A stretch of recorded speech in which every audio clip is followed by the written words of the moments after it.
चले जाओ यहां से।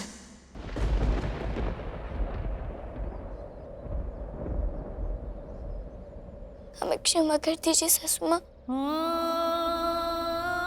हमें नहीं पता था कि बाबा की तबीयत।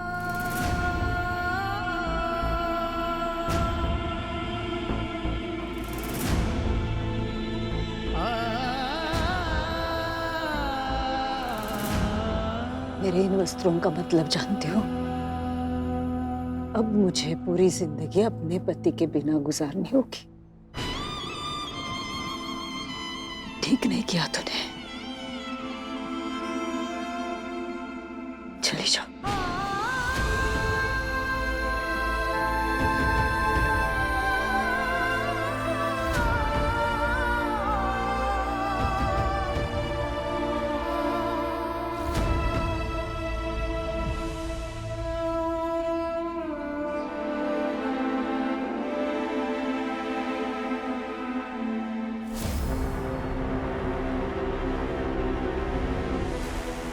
पति के बिना जिस अग्नि में मैं जलूंगी, उसी अग्नि में तुम्हें भी जलना होगा काशी। जहां दिन कांटों की तरह चुभेंगे और रात नागिन की तरह डसने आएगी। साज श्रृंगार सब होगा, लेकिन देखने वाला कोई नहीं। रेशम का बिछौना होगा, लेकिन नींद नहीं आएगी। तुम सुहागन तो रहोगी काशी, लेकिन सिर्फ नाम की। ये मेरी हाय है।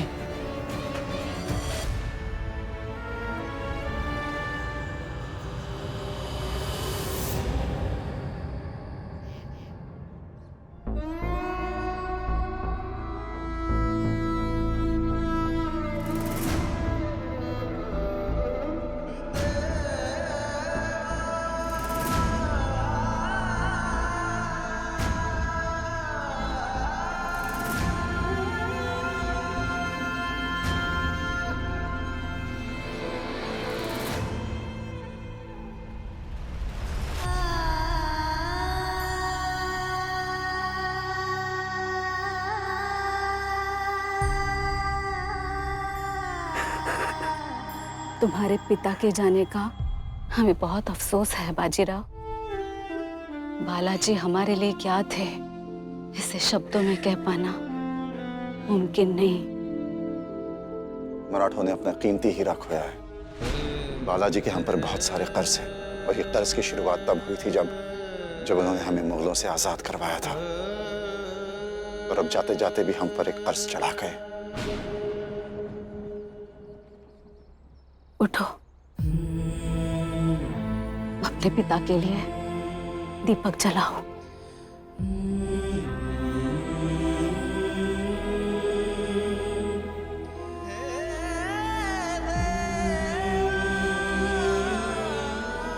ये दिया जाने वाले की आत्मा का प्रतीक है, और आत्मा नश्वर है। शास्त्रों में लिखा है कि 13 दिन तक जाने वाले की आत्मा घर वालों के बीच ही रहती है।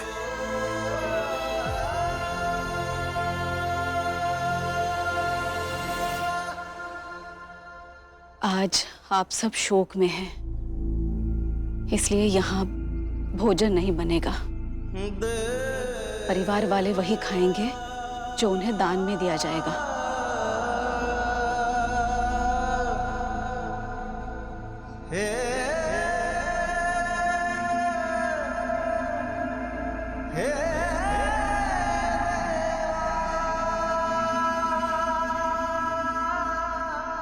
राव, दूध पी लीजिए। काशी, यहाँ से चली जाओ। पर राव, आपने कुछ भी खाया पिया नहीं है, इसलिए दूध तो पी लीजिए।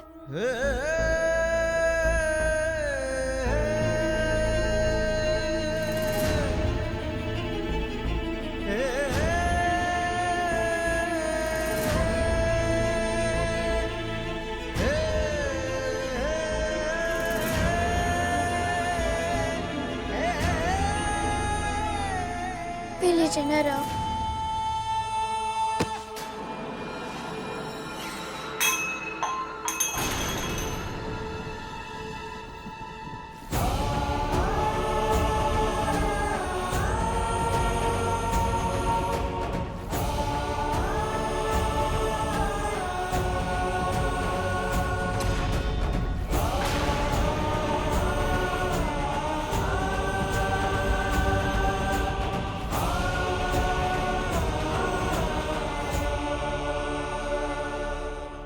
क्षमा करें महाराज, मैं इस वक्त अपने आपे में नहीं हूं।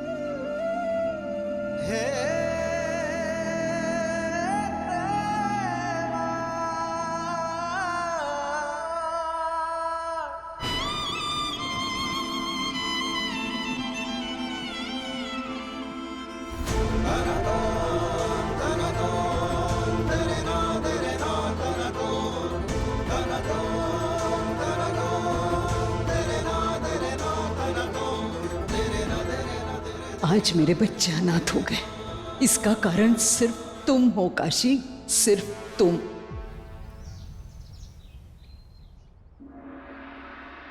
आओ बाजीराव।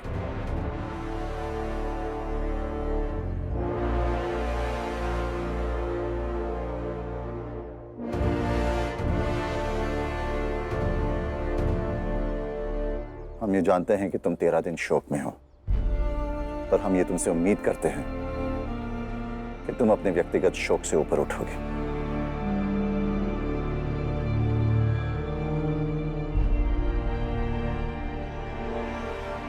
बाजीराव, हमेशा याद रखना कि तुम कोई साधारण व्यक्ति नहीं हो। तुम बालाजी विश्वनाथ राव बल्लाल के बेटे हो, जिनकी भूमिका मराठा साम्राज्य के इतिहास में सुनहरी अक्षरों से लिखी जाएगी।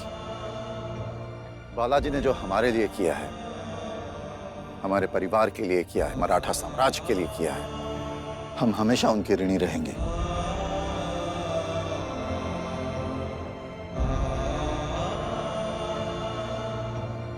इसीलिए हमारी इच्छा है कि बालाजी राव की गद्दी और उनकी पगड़ी उनके बेटे बाजीराव को मिले।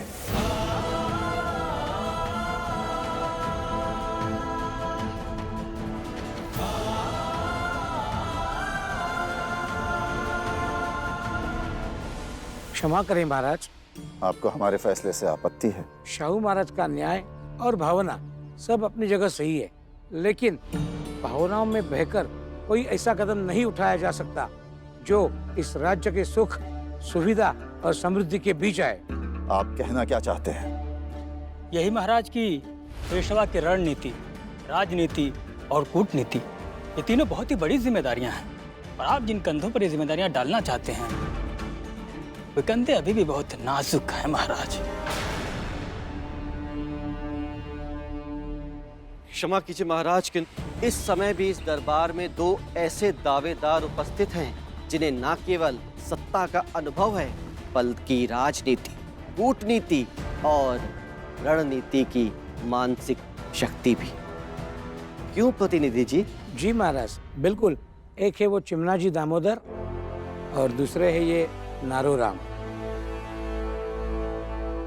बालाजी की जान यूं ही नहीं गई है। उन्होंने अपनी जान इस राज्य पे निछावर की है।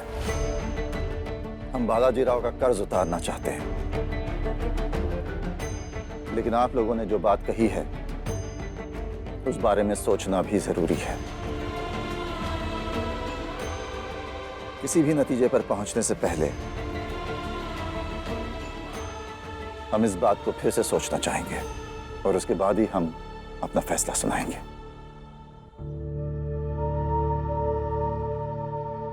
मालकिन, महाराज के फैसले पर लोगों ने सवाल उठा दिया। ऐसे तो पहले कभी नहीं हुआ था, और अब दरबार से समय भी मांगा है महाराज ने। ऐसे कैसे?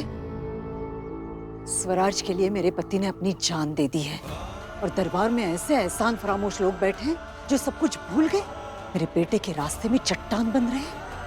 छत्रपति शाहू महाराज को सबका मुंह बंद कर देना चाहिए था। इसमें सोचना क्या है?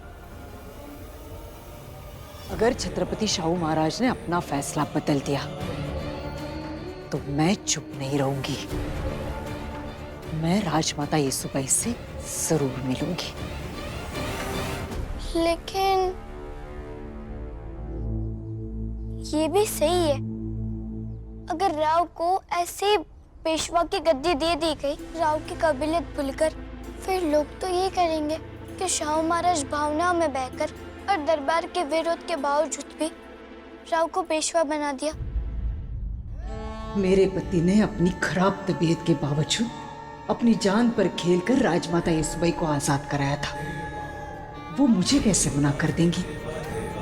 ये तो मैं होने नहीं दूंगी।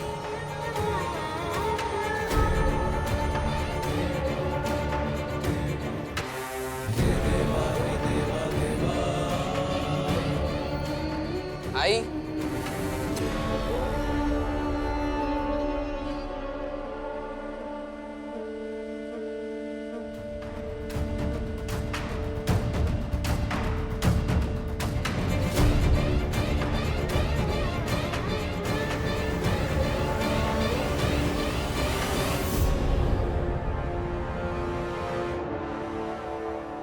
मैं जानता हूं कि आप कहाँ जा रही हैं, राजमाता येसुबाई के पास। और इसमें गलत क्या है बाजी? वही मांगने जा रही हूँ जो मेरे बेटे का हक है और जिसके वो काबिल भी है। आई, अगर ये मेरा हक है और मैं इसके काबिल हूं, तो फिर उसे मांगना क्यों? हक तो पूरे सम्मान के साथ हासिल किया जाता है ना आई? और राव को वो मान और सम्मान नहीं मिलेगा जिसके वो हकदार है। आई, मुझे ये पेशवाई भीख में नहीं चाहिए। बाबा ने अपने स्वाभिमान के लिए अपनी जान तक लड़ा दी ताकि वो लोगों का भरोसा जीत सके, और मैं वो स्वाभिमान भीख में नहीं मांगूंगा। जो गद्दे भीख में मिले उस पर राव गर्व से कैसे बैठ पाएंगे? अगर मैं पेशवा की पगड़ी पहनूंगा तो सिर्फ और सिर्फ सर ऊंचा रख के। इसलिए आई, जो भी हो रहा है उसे मेरे भाग्य पर छोड़ दीजिए।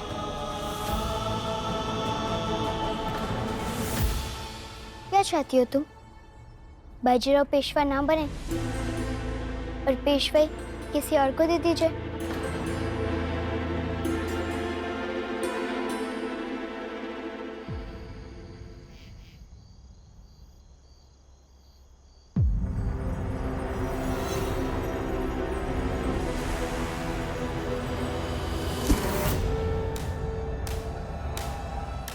मेरा शुभचिंतक यहाँ राजमहल में?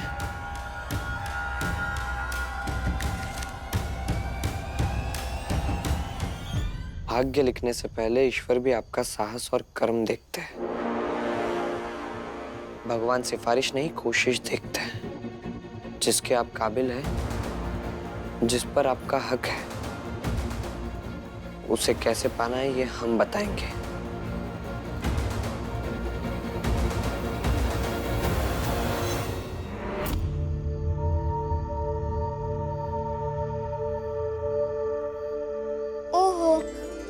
सासवड़ में तो कितना आसान था, राव को आसानी से देख भी पाते थे, लेकिन यहाँ तो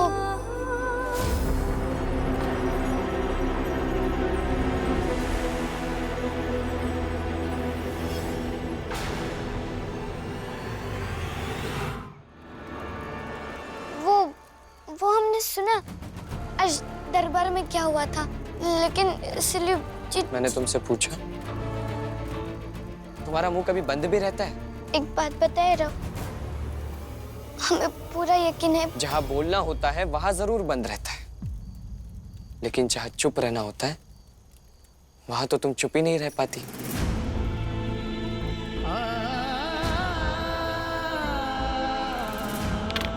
अगर तुम्हें थोड़ी भी परवाह होती काशी, तो तुम चुप नहीं रहती।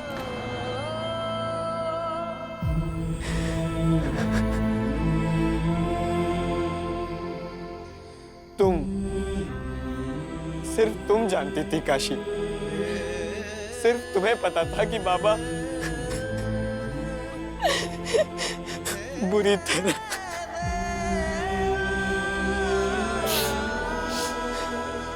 बाबा की तबीयत लगातार तुम्हारे सामने खराब हो रही थी, लेकिन तुमने क्या किया? कुछ नहीं। तुमने मुझे बताया तक नहीं काशी। नहीं जाओ। क्या नहीं? यही सच है काशी, यही सच है। पर राव, हमें बाबा ने कसम दी थी, इसलिए हमने किसी को। क्या वो कसम बाबा के जीवन से बड़ी थी? अपनी नजर में बड़ा होने के लिए तुमने मेरे बाबा की जान दांव पे लगा दी। नहीं राव, ऐसा कुछ नहीं है। सच कहूं तो अब जब भी तुम्हें देखता हूं तो मुझे वो इंसान दिखाई देता है जिसने मेरे बाबा की जान ली। नफरत है मुझे, नफरत है तुम्हारी शक्ल से भी। राव, हमारी बात तो समझिए। समझ लिया है काशी मैंने, तुम्हें खुद के आगे कुछ नहीं दिखाई देता। मेरी कसम, मेरी सोच, मेरी चिंता बस।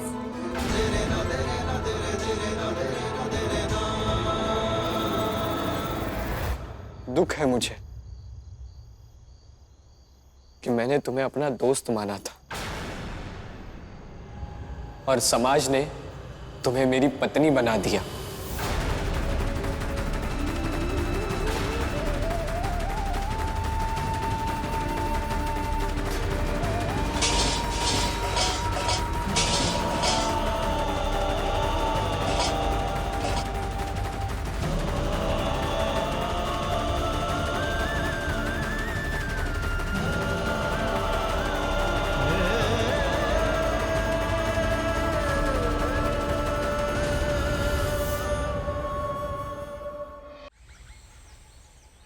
आप सब ने जो भी कहा हमने उस बारे में सोचा। ये बात सच है कि बाजीराव की उम्र कम है और तजुर्बा भी नहीं, लेकिन ये बात भी सच है कि वीरता और समझदारी उसे विरासत में मिली है। शेरों के घर मेमने नहीं पैदा हुआ करते और जो भी कमी है वो हम पूरी करेंगे। हम उसे सिखाएंगे, उसे समझाएंगे। इसीलिए हमने ये फैसला किया है। क्षमा कीजिए महाराज,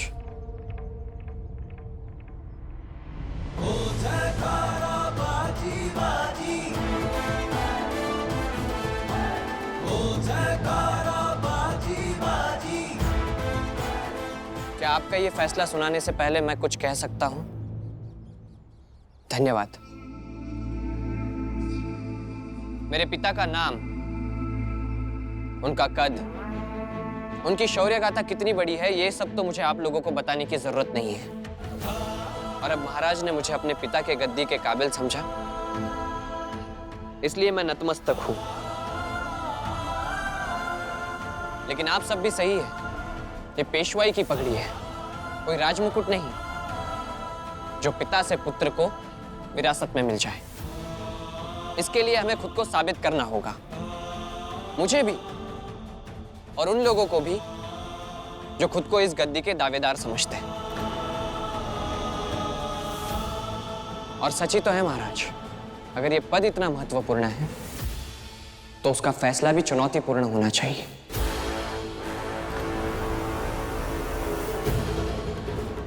आप चुनौती दीजिएगा